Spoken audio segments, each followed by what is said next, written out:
warahmatullahi wabarakatuh. Hai semuanya, apa kabar? Semoga tetap dalam perlindungan Allah dan selalu tetap jaga kesehatan kalian ya di masa pandemi sekarang. Nah, hari ini saya akan mempresentasikan hasil kinerja saya, yaitu dengan judul Cyberbullying merupakan dampak dari globalisasi. Nah, beberapa menit ke depan saya akan menjelaskan apa itu cyberbullying, bagaimana bentuk cyberbullying, dan apa-apa saja kasus cyberbullying. Yang pertama, apa sih itu cyberbullying?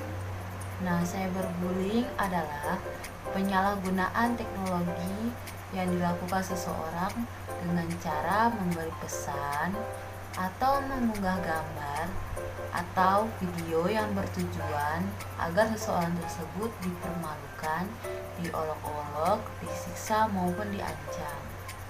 Nah, di Indonesia sendiri nih faktanya Indonesia pernah menduduki peringkat pertama cyberbullying pada tahun 2013.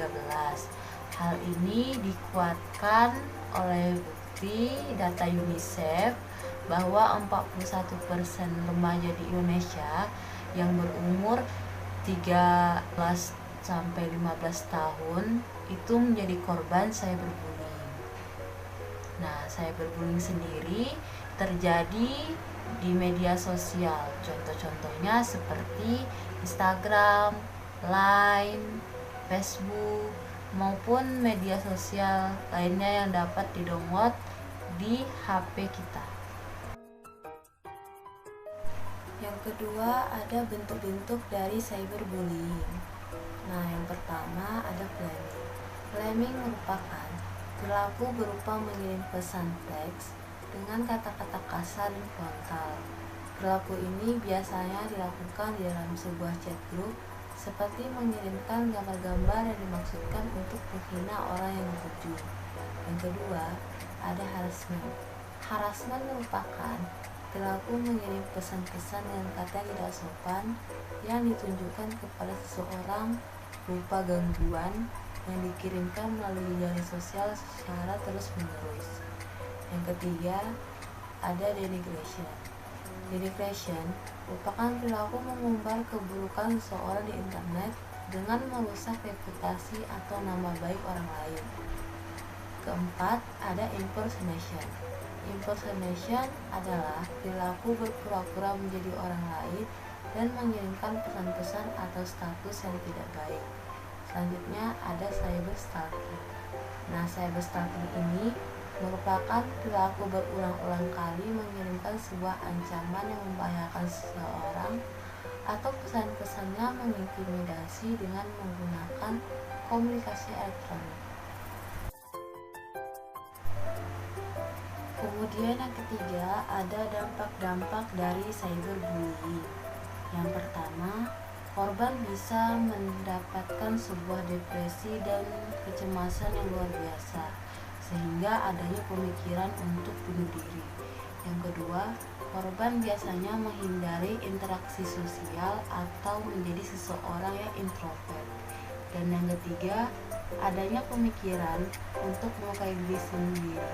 Yang keempat, turunnya nilai akademis dan berkurangnya motivasi belajar dan bersekolah.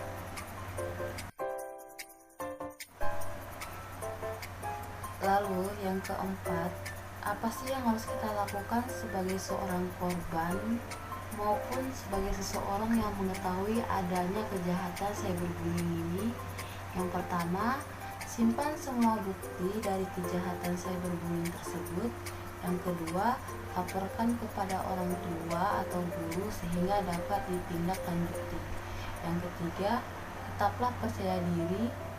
Yang keempat, blokir semua media sosial sebagai akses masuk dari cyberbullying tersebut.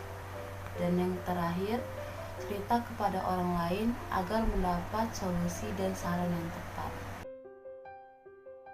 Yang terakhir, ada korban atau kasus-kasus cyberbullying yang ada di dunia. Yang pertama, ada Sully FX yang meninggal pada 14 Oktober 2019. Ia adalah seorang idol K-pop Korea Selatan yang dibully netizen karena kasus-kasus yang membawa nama dirinya. Dimulai dari grupnya yang memutuskan untuk bubar karena dirumorkan ia sedang berpacaran dengan seseorang yang dinilai tidak cocok. Yang kedua ada Amanda Todd yang meninggal pada 14 Oktober 2012 setelah menerima temannya untuk bermain aplikasi dating atau aplikasi pencari jodoh. Ia meninggal disebabkan karena teman yang ia temui melalui aplikasi tersebut mengancam Amanda untuk menampilkan foto Amanda yang sedang tidak berbusana. Yang ketiga ada Maria Hamasaki yang meninggal pada 26 Agustus 2020, seorang warga kenegaraan Jepang atau yang lebih dikenal dengan seorang vlogger atau selebgram. Ia meninggal karena setelah dihujat oleh netizen karena tidak memakai masker ketika ia sedang bepergian karena dinilai tidak menaati aturan atau membahayakan orang-orang yang ada di sekitarnya. Kesimpulan dari presentasi saya adalah cyberbullying merupakan dampak dari kita yang bersosial media. Cyberbullying sendiri sering tidak disadari karena orang-orang sudah terbiasa untuk mengutarakan pendapat, kritikan maupun hujatan, sehingga tidak mengetahui bahwa dampak besar bagi korban cyberbullying. Semoga setelah menyaksikan presentasi saya, kita kedepannya dapat menjadi manusia yang bijak dalam bermain media sosial. Sekian dari presentasi saya.